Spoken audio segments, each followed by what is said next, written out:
Okay, we are live. Oops. We are live today. And my name's Ray from Ray Life Coaching. And today we're going to talk about one of the two keys of the Confidence Toolkit for the 7 tools in the Confidence Toolkit. So the two keys are ban and bias. And bias actually starts it off. Um, and it's in the first tool, take inventory. And then the ban key is in the care package tool, which is the fourth tool in the confidence toolkit. However, I start this off because I think they're really crucial. They're very similar to each other, but they're keys to unlocking what's happening inside you and to really get all that emotion, all those thoughts, all that drama, all of that angst and that physical sensations that may be hurting you. You may even be sick from them. The stress, the overwhelm, the shutdown, the nervous system responses, and start to deregulate yourself through this process. It's a very simple where am I process. So we're going to just quickly explain it. You can look on a video on my YouTube playlist under Confidence Toolkit, and I'm just going to share that with you just so you can see what I'm talking about. So you can go and look at that very preliminary, what is ban, what is bias, and how do they relate to each other. But we're going to go over it in this 1 hour as well. So let me share with you what I'm talking about.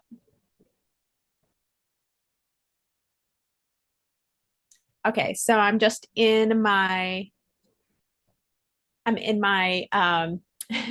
YouTube playlist, a confidence toolkit. And how you go to that is you just go to the playlist and go to confidence toolkit. And I'm going to pause it. Okay. So what you would want to be looking for is the ban bias right here. So just click on that. And it's ban and bias key reveal the two things you need to stop the cycle.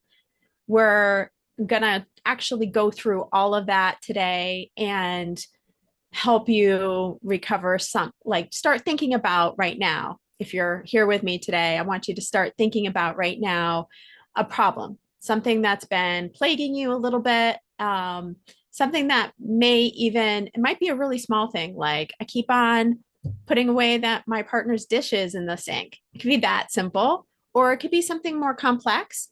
Usually starting with something simple is helpful because it kind of it's not as emotionally taxing on your body. However, it may be, it might be a symbol for something way bigger. But sometimes if it's simpler, it makes it a little easier to go through this process. Whatever you choose something now. I'm going to give you a little bit of time to ruminate on something that has been really bothering you, either at home, work, family, friends, or just something with yourself. Maybe it's like, hey, I'm having this real hard time doing this thing. Why, I keep on going into the refrigerator to get something to eat when I'm bored. Maybe it's that simple. Okay, so we're gonna move on and go to my slides. And let me show you, let me just open up. Actually, I'm going to go to here. Okay, yeah, that looks pretty what I want it to look like here. So, ban bias, the key to stopping the BS in your life. And this whole thing came about. I'm just going to tell you a story quickly. Came about because maybe must have been at least, might have been almost 15 years ago, maybe even more. I was in the basement, and that's where our washer and dryer was. And I, lived with my partner, and I've been with them for like now 31 years, but I live with my partner, and we're currently not like this now, but I was doing their laundry, and I had told myself my boundary was never to do my partner's laundry. And it had probably been like 3 or more years that we'd lived together. And I had succumbed because it was bothering me so much how they were doing their laundry.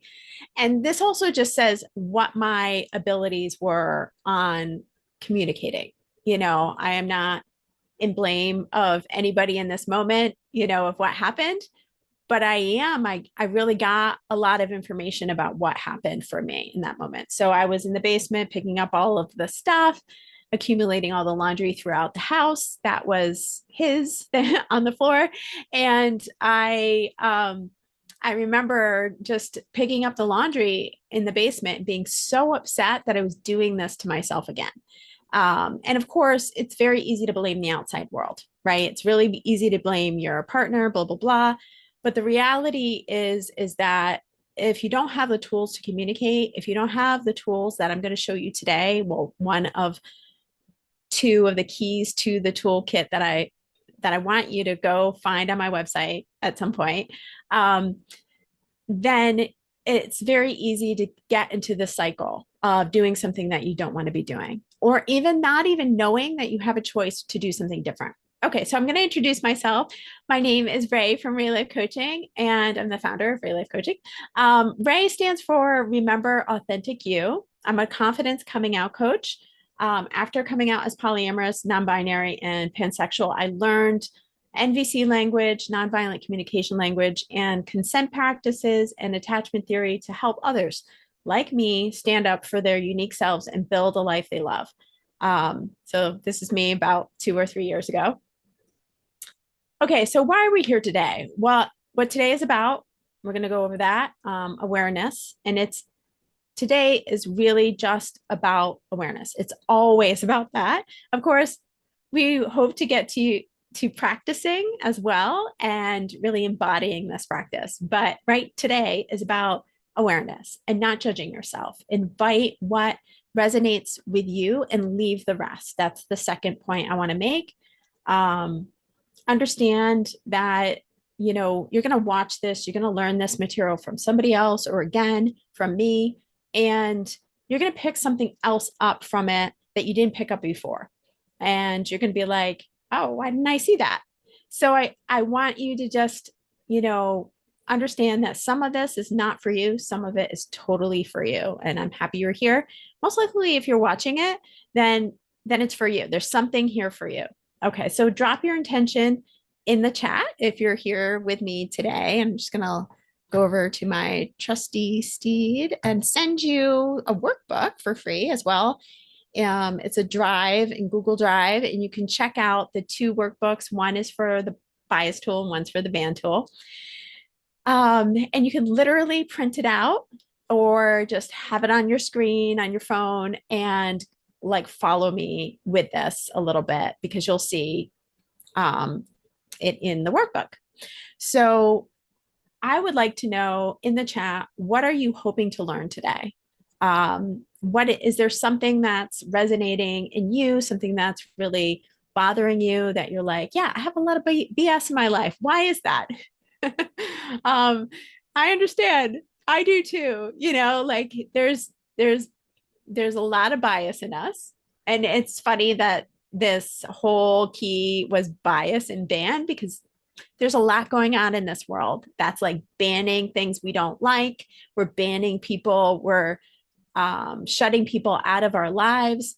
And it's really harmful, right? And I got to be honest, I am one of them that is in this process and is trying to use the tools to hopefully get to communication. So I'm here with you. I am also human on this planet working on this. So if there's something that is happening for you right now, please let me know. I would love to hear about it, and so we can start talking. Okay, so I wanted to just make sure. Hang on, I'm just gonna do something for a second. I'm trying to find something and I can't.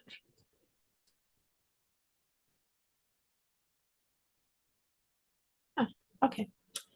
never mind. Okay. So we're just going to go right back. Okay, here we are. Okay, so the agenda for today is the main topics. We're going to do a quick quiz about ban and bias in you. Okay, and how does this work? And how does this relate to the Confidence Toolkit in the first place? And what is bias key? What is ban key? And how does bias and ban relate to your attachment style? So we're going to kind of mesh them together, because if you've seen my YouTube videos, you know that I talk about attachment styles and how loneliness and our abandonment issues really drive home our reactions and to people and ourselves in our lives. Okay.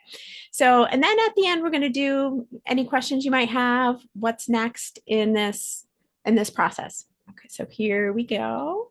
So the quick quiz is, what is the BS in your life?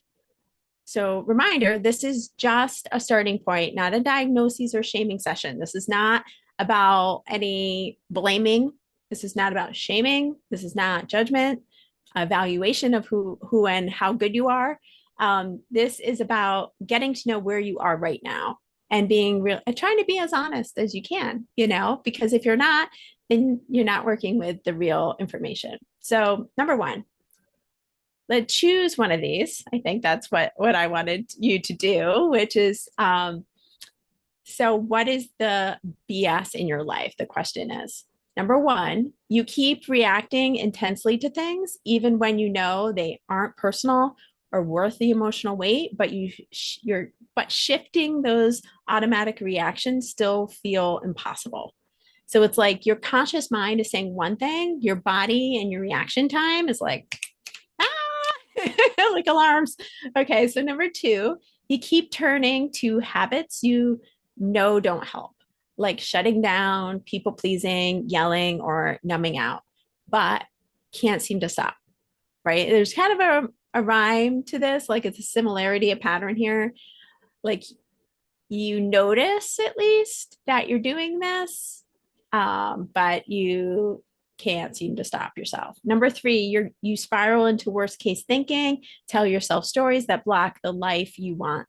You say you want. And you may be doing a little bit of the work, but you're noticing that it's not exactly catching in the way that you'd hoped it would. Okay, so we're gonna move on. You might say yes to all of these. Take a breath, because I do too. Okay, so how does this work? So emotions rule the subconscious. Okay, so this is more about like, okay, what are we talking about? We're talking about the brain. We're talking about our bodies. We're talking about this house we live in, right? And how it works. So emotions rule the subconscious, and the subconscious rules you. Only 5% of decision making is conscious, and the other 95% is subconscious. So what does that mean? The subconscious is ruled by emotion, not logic. Even smart or rational decisions are driven by emotional patterns, learned beliefs. Okay. So, and learned beliefs meaning like they are automatic at this point. They are just driving, they're in subconscious world, and therefore they are ruling your decisions, and you're unconscious of it. You're unaware. You may be like, oh, yes, that's happening. Your conscious mind's like, yeah, that's definitely happening, but you're really unaware of like where it's coming from and how to move that. So we're going to talk about how to move that, right? We're going to do the starting points of how to move that. So how neuroscience explains your choices. There's the RES, was the reticular activating system, and it's the filter we see the world from. Excuse me. And then the ANS, the automatic nervous system, and it has these two main branches, and there's more to it than this, but this is the simplistic way of explaining the system. Sympathetic nervous system, which if you ever have felt this way, when you're in fear mode or feeling unsafe, you either fight, flight, freeze, or fawn responses, and they're really reactions, not just responses. You're just like instant in that mode. your subconscious goes, this is the time to do this because I'm scared, because I'm unsafe. Coping mechanisms are born to fulfill needs. So this is a really important part of understanding and not judging what's happening in your body because it is biological. It's like a part of your nervous system. And your coping mechanism is really there to fulfill a need. And how it fulfills it is as quickly as it knows how. And I put cookie crumbing. So instead of providing that full nourishment, it's like in fear mode. It's like, I got to get it right now. I'm desperate. I need food, or I need to run. I'm scared, or I need to fight, so I got to do it right in this moment. And so it's like very time sensitive. And time sensitive means it can only get what it knows what it can get right away. Right. And so that's why I say cookie crumbing. It's like not even the full cookie, which sucks. So the response to unsafe environments, that's really what's happening. And parasympathetic nervous system is your rest and digest. It's how you feel really like a relief feeling, right? You're just kind of, I can do whatever, I'm pretty good. But you're also clear. Your mind is clear. And I'm gonna like kind of give you some clues on, when I say your emotions rule you and your subconscious rules you pretty much 95%, it also, if you say, hey, if I'm in rest and digest a lot, then I'm kind of matching my emotions, because my emotions are steady in rest and digest, with my decisions, so it ends up being that's where we want to get us, right? We want to get us into more of that calm state so that we can start making really better decisions. And yeah. Okay, so the blueprint to hardwiring your beliefs, behaviors, and fulfilling your needs. So these are some of the things that I've created based on a lot of my studies. The familiar framework intro, which you can look on the YouTube playlist. And that is really the RES. It's how we ingrain those beliefs that drive our nervous system, right? So some of our beliefs are serving us in rest and digest, and some are not. And the ones that are in the parasympathetic nervous system are the ones we want to tackle. The ones that we want to, I don't want to use that word tackle because I'd rather it be nonviolent. But the ones we want to understand and be compassionate with, right?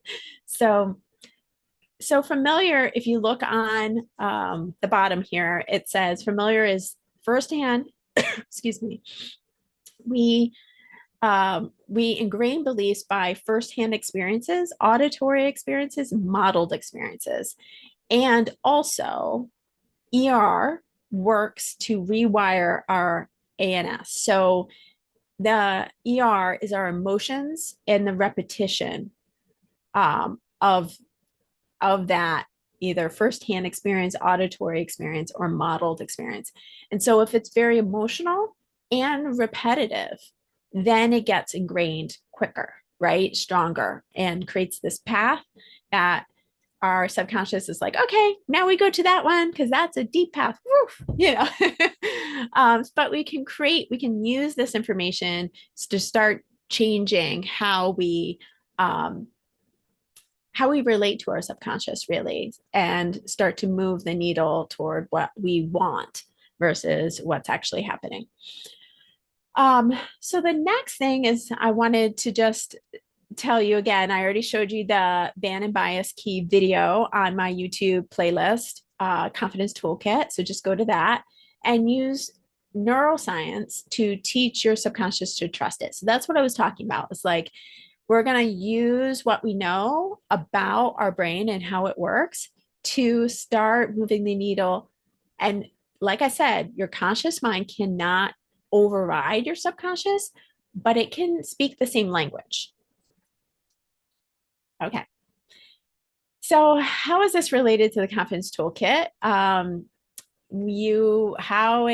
it's related is, what do you need in order to be confident, right? So I ask you that now. What do you need? Can you change anything without knowing where you are first? So that's what we're going to talk about in the bias key. It's the taking inventory. It's like the first part. We're going to set the scene, right, of the problem or the focus, the priority that you want to kind of move the needle on. And then how does confidence get demonstrated? What do you think you'd be able to do if you were more confident? So that's number 4. So the fourth tool in the toolkit is the care package, which is where the band key is taught. And this is where you learn how to truly care for yourself and know how to communicate this to others. But what's included in caring for yourself is really knowing what your needs are, because that is why you're doing what you're doing. That is why your subconscious is going toward that automatic action or feeling or thought, because it's trying to keep you safe, right? But it's also trying to fulfill a need. And so we're wanting to know, what are those needs that it's trying to fulfill? And that's what the band key is all about, is really to inform you, oh, I do that because I'm trying to fulfill this need in a way that's really not, it's cookie crumbing me, right? It's giving me just little morsels in a really quick amount of time, because it's not willing to really go, oh, I actually need this. I need to consciously, do these things to kind of teach my subconscious that this is a safer way for me. This is going to feel better in the end. So here we go. Okay, so what is bias? A take inventory tool, number 1 of the Confidence Toolkit. So let's go over that. Bias is body sensations and emotions. So that's for B. And I stands for ingrained beliefs. And A stands for automatic actions and behaviors. And S stands for the story. We usually kind of start with the story, but sometimes not. Sometimes you just have a feeling, right? And you like, or you have like palpitations, if you're going through a like anxiety induced panic attack, that's a physical reaction. That's a traumatic reaction. That's your body sensations. And most likely the emotion is like you're just flooded. So but we're gonna kind of hone in on, this is for the start with a small scenario, not a panic attack scenario, because that is definitely a traumatic situation that might be a little hard in the beginning. But this is about practice, right? Let's just start with something small. Okay, so the exercise. I want you to think about a story of something that normally happens often, and you wish you wouldn't have felt the way you did, or thought the way you did, or reacted the way you did, or gone to that coping mechanism, like, going online and buying a whole bunch of stuff, and you're like, what? And then later going, oh, I do this when I X, Y, and Z, or needed what you wanted. Okay. So just think of that story and place a feeling in your body if you can. If you can think of the story, you can even write it down. Obviously, that workbook has all of that. Has all that information on it, the workbook. And you can use that workbook to go through this process as well. That's why I provide it to you. So you have that for after you have this video to go through it with you. So locate it in your body, locate the feeling, the sensations. And if you can, if you only have a sensation like, oh God, I feel like a lot of pressure in my neck, or my shoulders are always tense. And if you can go, okay, what feeling may be occurring here? And we have a feelings list in that bias tool workbook, the key. And that might be helpful for you, because I know for me, sometimes I'm like, I don't even know what feeling this is. This is a practice, because we're not taught what our feelings are and the names of them. We just like sad, happy, angry, tired, like that very basic feelings. Okay, so body changes due to the feeling emotion. Okay, describing of how the body changes due to the feeling and emotion. So you might, as you do this practice more than once, you might find that a feeling occurs in a certain location, like a body sensation occurs, and then the feeling, the name is similar, and so there might be like a rhyme or reason to your feelings and your body sensations. And this is something that's the point of practicing, is so that you can see a pattern and help yourself, because it's like little subconscious signposts. Oh, this is what this is. This is what this means.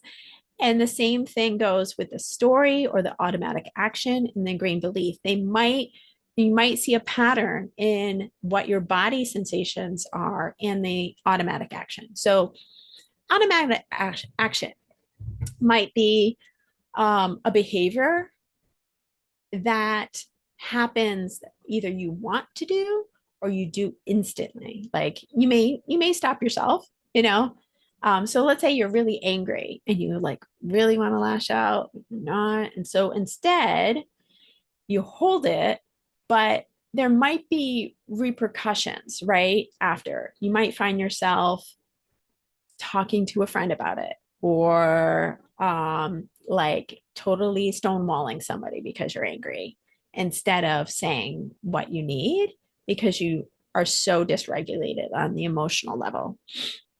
um Underneath this all, you'll notice how I have S of the bias is that last one, B is the first one, and A, we're kind of going out of order. It doesn't exactly matter what order you go into.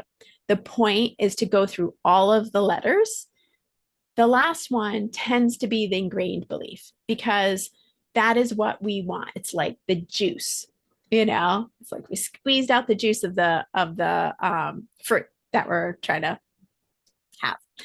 And so the ingrained belief lie underneath the story, the body sensations, and the actions. And look at the core needs list that we're going to look at and pick out the top 3 that you think resonate for you and rate them from 1 to 10, and 10 being the highest.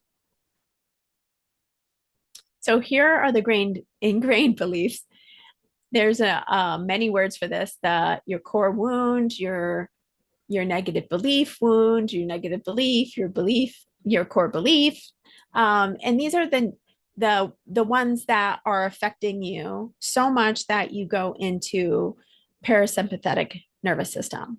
And I mean, obviously that doesn't always happen. You maybe still have a little bit of this, but this is the core belief is really, or the ingrained belief is something that really affects you. And it probably affects you in a way that you don't even realize. And because it's so subconscious, it's in there from childhood, possibly something really traumatic. And now you're using it over and over again in things that don't really relate, but your brain is like, but I'm on automatic. That's your ANS, right? You're on the automatic nervous system. And that's all it knows to do to keep you safe. It likes the familiar. And so if you watch that video, you'll understand. Okay, so we're going to go over the core beliefs. So I'm not enough. Okay, so you want to really look at the ones that resonate, that you're like, ooh, and it might just resonate for something else, or it might relate to the story that you picked, right? So focus on the story that you picked for now, and just notice the ones that resonate that are totally separate. So the first one is, I'm not enough, I'm bad, I'm stupid, I am unseen or unheard, I don't belong, I am disconnected, I'm rejected, I'm abandoned or alone, I'm weak, I'm unworthy, I don't matter, I am disliked or I'm excluded, I am or will be betrayed, I am trapped or stuck, I am unloved, I am unsafe, I am helpless, something must be wrong with me, I am defective, I am unimportant, I am disrespected, I am powerless or have no control. So you're going to pick out up to 3 and rate them from 1 to 10, 10 being like the most resonant related to the story. Okay, so what is ban? That was really quick, right? Okay.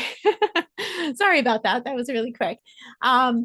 We have about a half an hour. I'm going to quickly go through. I'm trying to remember if I added a story to this. This is an exercise too. Let's do two QuickBooks. Oh, okay. Sorry about that. How did that work?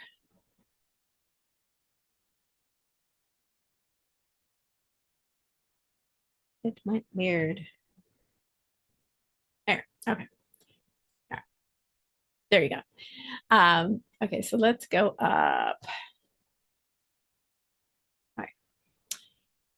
So I'm going to tell a story before we go through ban. Ban is very similar. It just gets at your needs, and so we kind of can really work in this space of your story. We're going to use the same story to move into ban. So I'm going to give you an idea of a story, something that, maybe plagues me or I've heard from other people. Okay, just out of the blue. um, yeah, I'll do a personal one. I have my main core wounds, and this is important. This is a part of the work, but we're just using one story.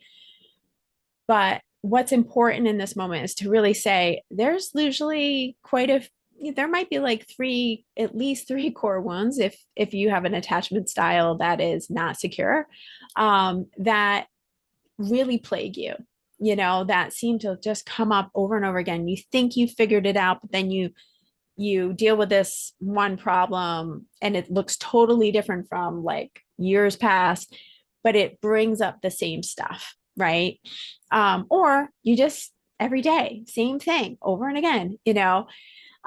So mine is I am abandoned or alone is a really big one. I am stupid is one too, which is something I didn't realize that was really plaguing me. It stops me from doing things because I think I don't have enough information. I'm not smart enough. I don't have enough information. Um, and there's a little bit of like I'm not enough. I don't matter, significance in my life and wanting that significance. You might see a lot of these that you're like, yeah, but there might be some that you're like, yeah, I really feel that way.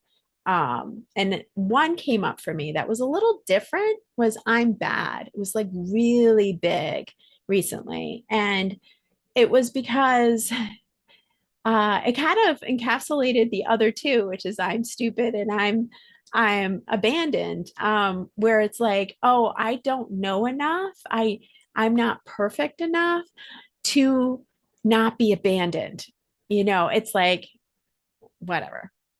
And so in me went, oh, I'm going to be bad if I do this. People are going to think I'm a horrible person for not being perfect in the way I protect myself in the way I am changing.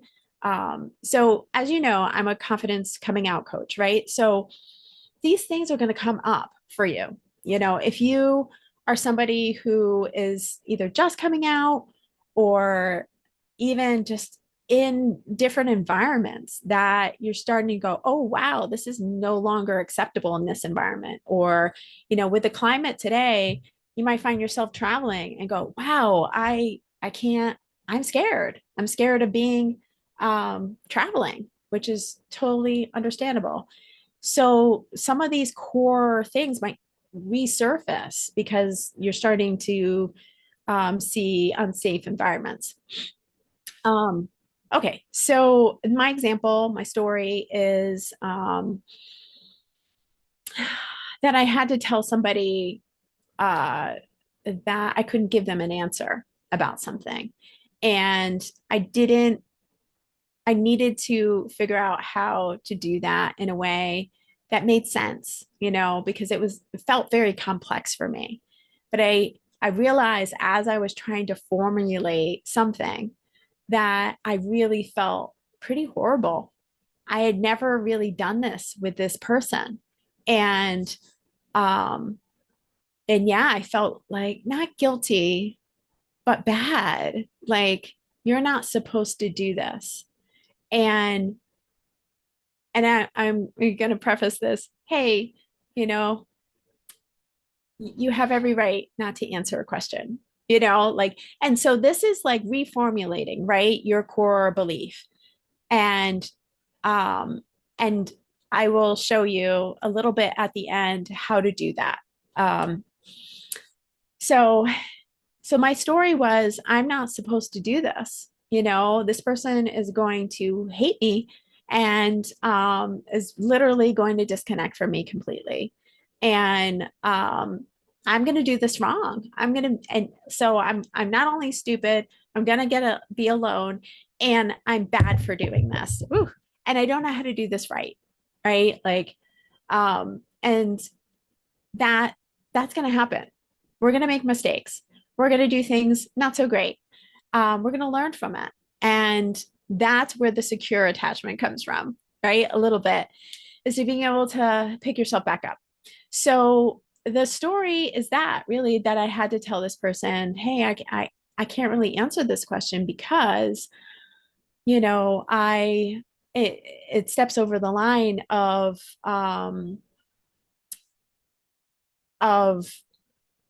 like supporting myself as well as trying to be there for you.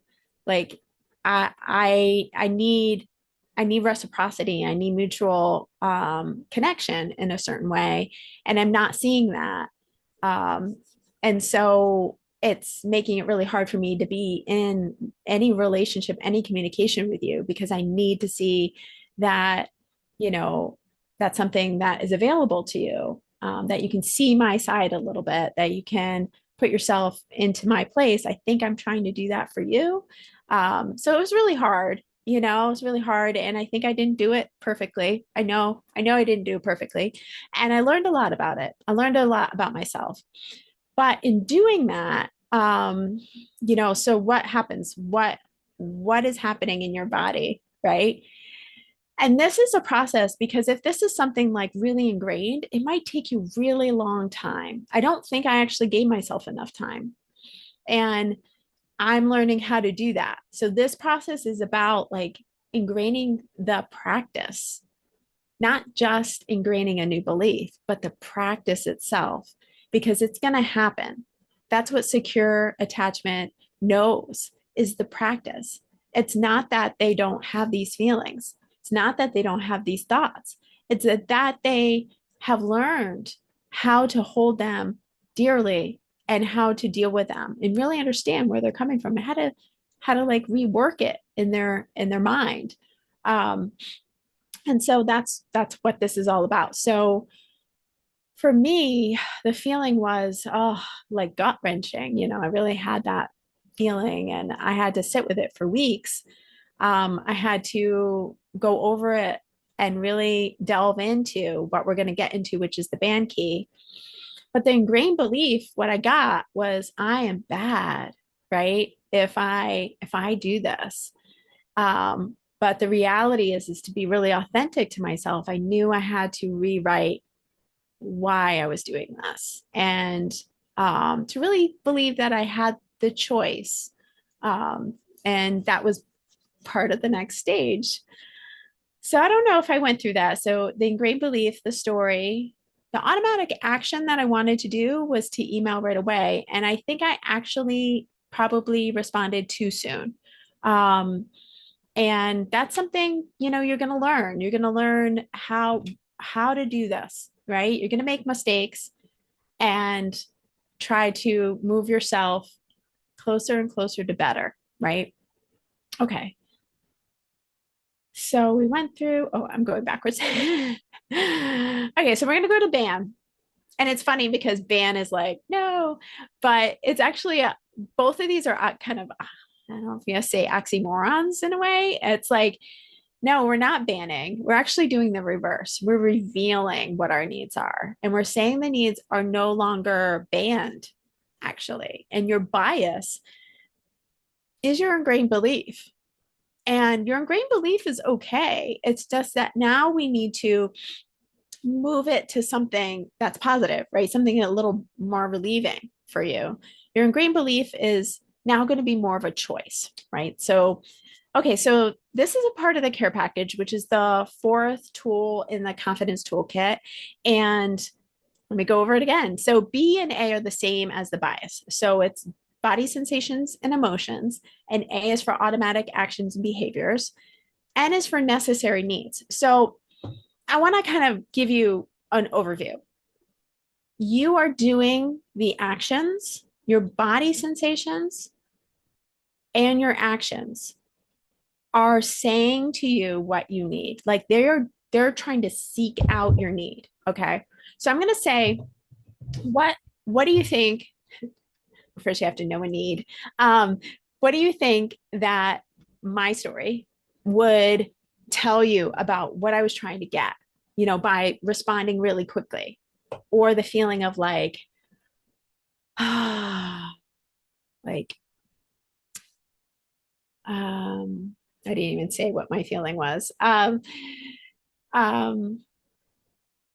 Kind of shame, and a little bit of regret and own like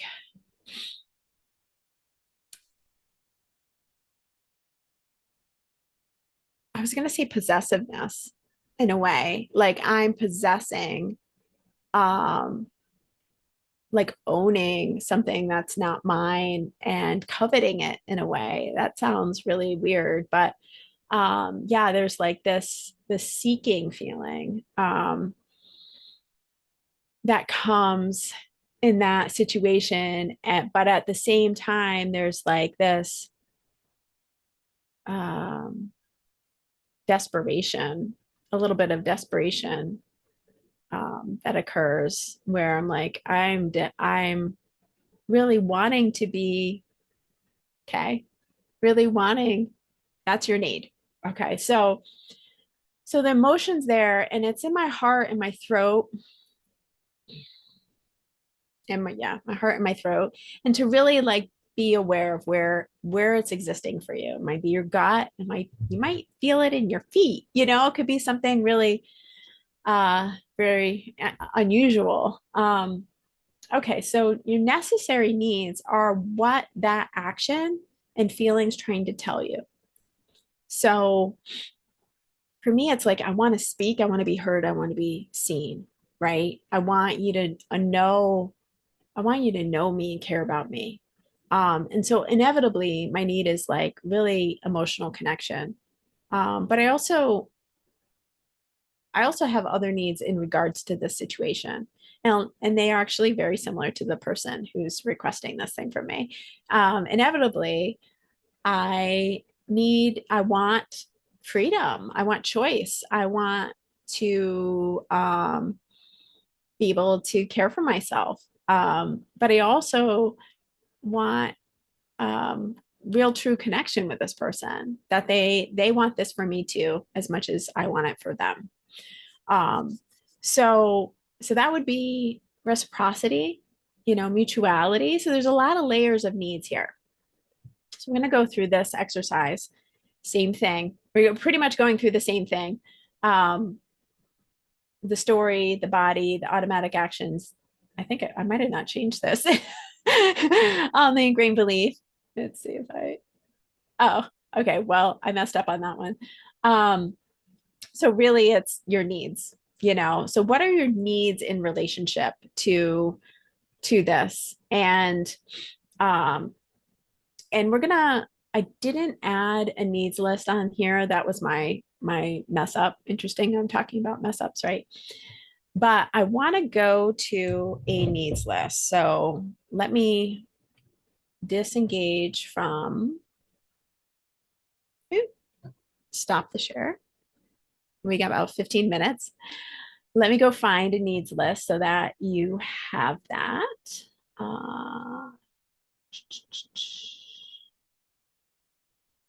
think it's in that link that I gave you. And let's share that.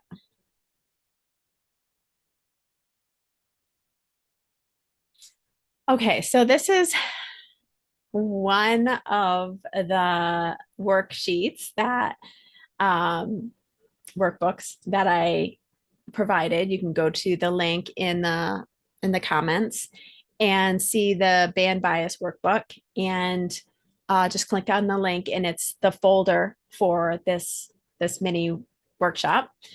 So if you go, let's see if I can.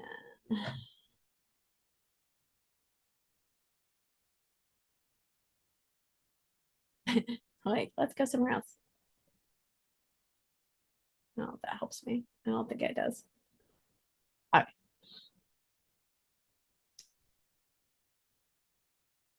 Okay. So you'll see what's in here. We're going to go to, let's find, this is just instructions. Okay. These are the emotions list. This is really helpful. Like I said, if you're like, oh, I don't know what I'm feeling. Of course, these are just a few of the emotions. There's a good list, another list on my website that's from NVC. If you sign up for the Confidence Toolkit, you'll get a link to a portal that will give you a whole bunch of resources. Sensations list. And okay, so this is like really great. It tells you linking up the body with your emotions and the body sensations to kind of, track it for yourself. Um, Actions. Okay. And here's the actions related. So you're like emotions, body sensations, actions. Sometimes it's really helpful to be like, oh, when this happens, I'm like, want to do X, Y, and Z. Um, your context of the story also can change that, right? So, okay. So here are some of the needs. I'm going to blow this up a little bit. See if that helps. Okay, so your six primary human needs are I think they're just basic human needs. This is from Tony Robinson. Growth, contribution, significance, uncertainty, love and connection, and certainty. Now, your personality needs, this is my teacher, Thais Gibson from the Personal Development School. They created this personality needs based on their studies as a therapist. And so picking out some of the primary personality needs, these are things that are also underneath the six. But these are like easy words to kind of go, okay, yeah, I'm looking for emotional connection here. I'm looking for maybe let me security. Trying to think. What else am I looking for?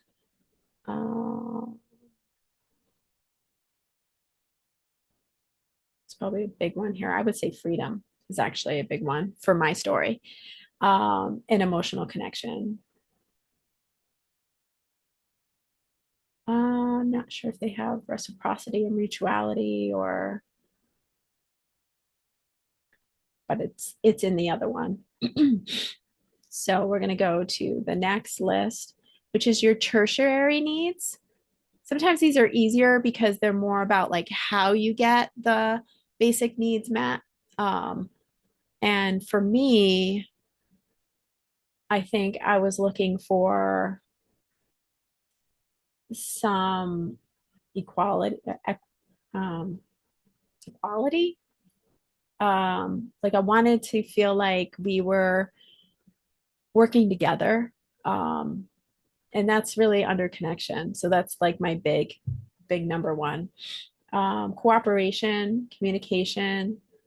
But I also was wanting some freedom. So I'm trying to see. It's kind of interesting to see where you land on the six, because you'll find that maybe there's like core needs you have, right? And that's what we're also trying to. Your core needs are things that If you don't fulfill them, you're going to be ravenous one for them. You're going to be desperate for them. And if, and there are things that are harder, maybe like your core needs are things that you gravitate, they're not as easy for you to get, right? Or maybe you've been challenged with them, but you need them. And if you don't provide yourself with them, then your life doesn't feel fulfilled. It doesn't feel full. But if you don't know how to fulfill them yourself and you're not doing that on a regular basis and you're seeking them outside of yourself, then it becomes a desperate act and a insecure response or reaction, usually. And so that's why the needs list is so important and to know what your core needs are. And that's really what the band key is about. So using that band bias keys will, on a particular scenario, can really help you start somewhere, right? And even if you do that every day, like simply, like, oh, okay, what is going to happen today? Or what happened yesterday that really like kind of irked me? Or just pick anything, really. It doesn't matter because it's about the practice. And then go through all of this will help you practice not only emotions, sensations. I think those are like so simple. We think it's so easy, but then when we have to do it, especially when we're unregulated, it's really hard. So if you're doing it when you're regulated and you have that practice underneath your belt, it'll make it much easier when you're not, right? And to start backtracking and able to start to see yourself a little clearer. Okay, so I am going to go back to this. Okay. Sorry about the flickering here. Just go in. Okay. So I showed you where to go, but this screen also has the links here. I actually probably could give you this uh, these slides as well, but I messed up the band key slides for some reason and didn't give you the needs list, but we are fine. How does this relate to your attachment style? I think this is really interesting, actually, because your core, your ingrained beliefs and your necessary needs say a lot about your attachment style. So if you have certain ingrained beliefs that happen over and over again that are like you're like, oh, this is coming up again. Oh, this is coming up again. This feels really ooh. Then it could tell you pretty quickly what attachment style you are. And so I'm just going to read this out. Your wounds, stereotypical wounds for attachment styles, your ingrained beliefs are anxious, preoccupied, or AP. The main ones are I am not enough, I will be abandoned, I am unlovable. So I am primarily anxious, preoccupied. If anything happens, that usually is what is more predominant in my responses or reactions. Dismissive avoidant or DAs are I am unsafe, I am defective, I will be trapped. The unsafe is actually for all three. So I will be trapped, and vulnerability is weakness. And yeah. And then fearful avoidant FAs are I will be betrayed, I am unworthy, I am powerless, I am unsafe. FAs actually have a lot of both, right? They're right kind of smack down in the middle. The only difference with them is that they have a betrayal wound or a trust wound that's pretty strong. So I tend to say that I have a little bit more of that. I have seen a trust wound happen for me recently, but it was a traumatic event. So you might see little pieces of yourself in these. The one that stands out the most is probably where you land on the first, your primary attachment style. And then you might have a secondary attachment style that happens infrequently, not as much. Again, it could range from like, I'm 40% secure, but like 40% anxious and a little bit fearful avoidant by like 10%, or 20%. So that's very probable, and it matters upon context and issues that bring that up for you. So there is I guess that's it for that. Oh, yeah. Oh, I gave you all of them. Okay. Emotional patterns. So your emotional patterns for anxious, preoccupied are anxiety, overthinking, insecurity, desperation. Right? You heard desperation in my story. Dismissive, avoidant, and emotional patterns are numbness, irritation, withdrawal, shutdown. Things that are these are emotional patterns, but we'll go into, I think it'll talk about actions as well. Fearful, avoidant, FA. Emotional patterns are shame, overwhelm, guilt, emotional swings. They're more volatile. So I smile because I can be in that space. I know that I've been in that space, especially when a betrayal wound comes up for me. So secure attachment is calm, confident, openness, and clarity. This is why the Confidence Toolkit exists to get you there. Self-talk, anxious, preoccupied. Their self-talk is, if I do more, they'll stay. I need to prove I'm worth loving. Oh, right. Yeah. These are just really hard to say and hear. Dismissive, avoidant, self-talk. I don't need anyone. I'm better off alone. No one understands me. Yeah, sucks. Fearful, avoidant. I want love, but it never lasts. If I open up, I'll get hurt. Mine is more anxious, preoccupied. Like, it's interesting to kind of go, oh, yeah, you can kind of hear yourself or you can hear somebody else in some of these things. So it's easy to kind of, but there are tests out there that you can test yourself to see where you are right now. Secure attachment is, I can ask for what I need. I'm worthy of care and connection. Now, I'm going to say this out loud.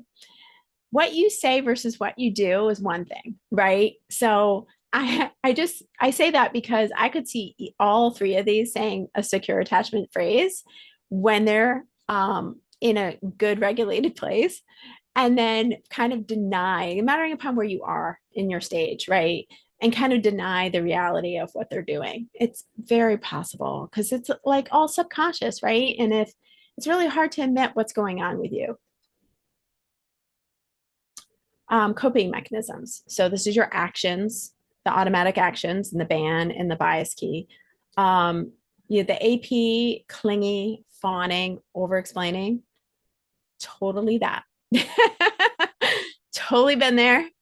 We're working on it. Getting better for sure. That's why I'm here. Withdrawing, minimizing needs, intellectualizing emotions, like separating, trying to disengage from their emotions because it's really painful. It's really scary to have these emotions.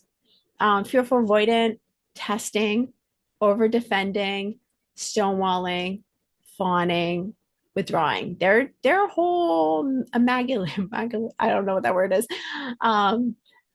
They're like the whole package, right? There's fawning and then there's withdrawal, so that's like AP and DA.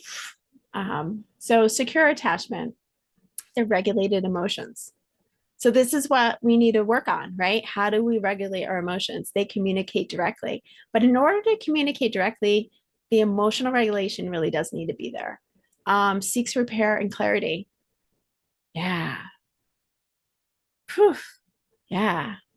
And I'm going to add to this that they know how to disengage when and keep openness at the same time, and be accepting of the other people involved and themselves at the same time. And that is interdependence, right?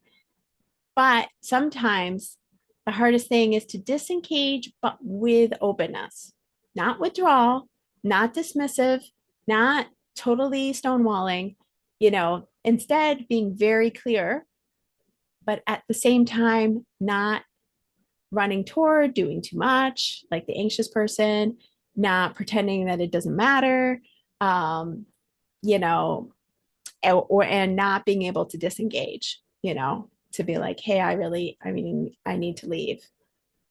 Okay, so more examples. We have 1 minute, but it's okay if we're over time a little bit. Anxious, preoccupied, the examples. Okay, so you text a friend, you don't respond, who doesn't respond for hours, you panic, send more messages, worry they're upset. When they reply normally later, you feel relief, but also embarrassed. So maybe you don't really feel relief. You might still be in that stage of upsetness. That's also possible. 3 hours, few hours, it really matters where your anxious preoccupied is, like where you are and what bothers you the most. And the fact that you don't talk about it, that you just kind of get upset. You don't ask for what your needs are. And a lot of the time, it's not about exactly closeness. A lot of the time, it's about consistency and knowing what's happening. Um, and that's for fearful avoidant a little bit too. But dismissive avoidant, partner asks you to talk about your feelings and you feel cornered, you get defensive and change the subject. Later, you replay the conversation, but never bring it up again. Whew, yeah. And this is really about all of it is about emotions in the end, right? It's about our inability to really let ourselves have these feelings, and to be able to deregulate and process them in a way and be good at that so it gets a little quicker, or give us our time, but then also know what the feelings are trying to tell us, what the body sensations are trying to tell us, what the thoughts and the rumination or the story is trying to tell us, and get back to that ingrained belief and know that that is ours. It's not about them. It's not about the story. It's ours. It's how we're interpreting the situation. And if we were a different person, we'd probably, you know, totally interpret it differently. So, and then also know what it's trying to get us. What are we trying to get? What is our need we're trying to get? Okay. So fearful avoidant, you're enjoying closeness with someone new, but suddenly feel unsafe. You pick a fight to create distance and then feel guilty and text them 3 long paragraphs an hour later. Yeah. Whew. It's like, I don't know what to do. Right? That's what it feels like. It's like very confused. Like, I want this, but it feels too uncomfortable. Secure attachment. Your friend cancels plans last minute. You feel disappointed. Tell them honestly and suggest rescheduling. You don't spiral or assume it's about you. It's like, feels really simple, right? It feels very relieving. Like, I don't have to take on that responsibility. So, Q&A. Why attachment theory? Attachment theory helps you understand why you do what you do and helps you be able to understand others when you and or they are triggered due to our style. It's also part of the first tool, the Confidence Toolkit. So there's quite a bit on the Confidence Toolkit. In the first tool, take inventory. It's really getting to know where you are. And it can also be in the scenario that you choose, the focus. So the take inventory is about finding a focus, a priority that you're going to use for 21 days, preferably, to get yourself to retrain yourself. And the attachment style is part of that. Learning your attachment style, understanding why things are happening, but also kind of understanding what's happening with the other people involved. That might be a part of this. It might just be about you, but if it is about other people, then it might be helpful to kind of know, oh, what's happening with them? Because then you can communicate better with them. What is the Confidence Toolkit? Well, the Confidence Toolkit is for people pleasers, has 7 tools, and you can use daily or as needed. It's built to become a habit. So when challenges hit, you're ready. I think I explained that throughout, but So here's the Confidence Toolkit. Just go to raylifecoaching/free-resources. And that's interesting. I don't know why it says add, don't, but um, but here you go. Thank you so much for joining me today. And I wanted to also offer you a new offer that I have, which is the Confidence Hotline. So if there's a problem that's arising for you, you can literally go on the Confidence Hotline and schedule either a video call like this with me or a phone call or a video recording of me answering, giving you some resources. And it ranges from 15 minutes to an hour. So, and if it's a video call like this, it's cheaper than a video call with me one-on-one. So just go to raylifecoaching.com. And actually, if you just put /confidence hotline, I think it comes up as well. But here is the link for that. And I hope to see you. I also have some workshops just like this running. And as time goes on, I will be doing more and more to help you feel more confident in something that's really scary for you, because I want that for this world. The more we are standing in our truth and who we are confidently, the better decisions we are making. Thank you. Have a great day. And let me just get out of here and close down. Thank you so much. Again, have a great day. Bye.